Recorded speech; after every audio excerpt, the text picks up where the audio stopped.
Late ಆಯ್ತಾ? ನೀನು ಈ ಟಿ ಶರ್ಟ್ ಅಲ್ಲಿ ಬಂದಿದ್ಯಾ? ನೀನ್ ಅರ್ಜೆಂಟಾಗಿ ಬಂದಲ್ಲ, ಆರ್ಡರ್ ಕೊಟ್ಬಿಟ್ಟು ಇದೇ ತರ ಬಂದ್ಬಿಟ್ಟೆ.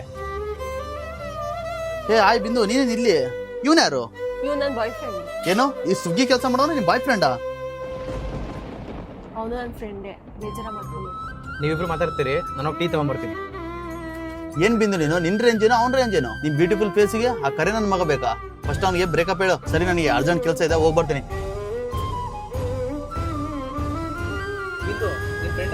ನವೀನ್, ನಾನ್ ನಿನ್ಗೇನೋ ಒಂದ್ ಹೇಳ್ಬೇಕು. ಏನ್ ಹೇಳು? ನನ್ಗೂ ನಿನ್ಗೂ ಸೆಟ್ ಆಗಲ್ಲ, ಇಬ್ರು ಬ್ರೇಕಪ್ ಮಾಡ್ಕೊಳ್ಳೋಣ. ಚೆನ್ನಾಗೇ ಇದ್ವಲ್ಲ, ಯಾಕೆ ಏನಾಯ್ತು? ನಿನ್ ಕಲರ್ ನೋಡು, ನನ್ ಕಲರ್ ನೋಡು. ನಿನ್ನ ನನ್ ಬಾಯ್ ಫ್ರೆಂಡ್ ಅಂದ್ರೆ ನನ್ ಫ್ರೆಂಡ್ಸ್ ಎಲ್ಲ ನಗ್ತಿದ್ದಾರೆ. ಅದಂಗಲ್ಲ ಬಿಂದು.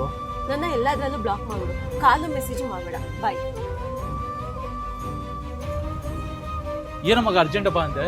ಮಗ, ಬಿಂದುನ ಹತ್ರ ಬ್ರೇಕಪ್ ಮಾಡ್ಕೊಂಡ್ಬಿಟ್ಲು ಕಣೋ. ಅವ್ಳ ಫೇಸ್ ಕಲರ್ಗೂ ನನ್ನ ಫೇಸ್ ಕಲರ್ಗೂ ಸೆಟ್ ಆಗಲ್ವಂತೆ. ನನ್ನ ಬಾಯ್ ಫ್ರೆಂಡ್ ಅಂತ ಹೇಳಿದ್ರೆ ಅವ್ರ ಫ್ರೆಂಡ್ಸ್ ಎಲ್ಲ ನಗ್ತಿದಾರಂತೆ. ಲೋ ಮಗ, ಅದಕ್ಕೆ ಯಾಕೋ ತಲೆ ಕೆಡ್ಸ್ಕೊಂತಿದ್ಯಾ? ಈ ಫೇಸ್ ವಾಶ್ನ ಯೂಸ್ ಮಾಡು. ಲೋ ಮಗ, ಇದನ್ನ ಯೂಸ್ ಮಾಡೋದ್ರಿಂದ ನಿಮ್ಮ ಮುಖದಲ್ಲಿರೋ ಪಿಂಪಲ್ಸ್, ಡಾರ್ಕ್ ಸ್ಪಾಟ್ಸ್ ಎಲ್ಲ ಹೋಗಿ ಫೇಸು ಬ್ರೈಟ್ ಆಗುತ್ತೆ.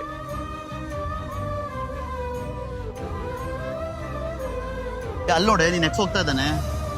ನವೀನ್,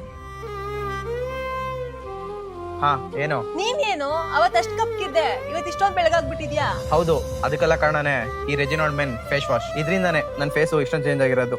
ನಿಮ್ಗೆ ಪ್ರಾಡಕ್ಟ್ ಬೇಕಾ? ಕಮೆಂಟ್ ಬಾಕ್ಸಲ್ಲಿ ಲಿಂಕ್ ಅಂತ ಕಮೆಂಟ್ ಮಾಡಿ, ನಾನು ನಿಮಗೆ ಪರ್ಸನಲ್ ಆಗಿ ಕಳಿಸ್ಕೊಡ್ತೀನಿ.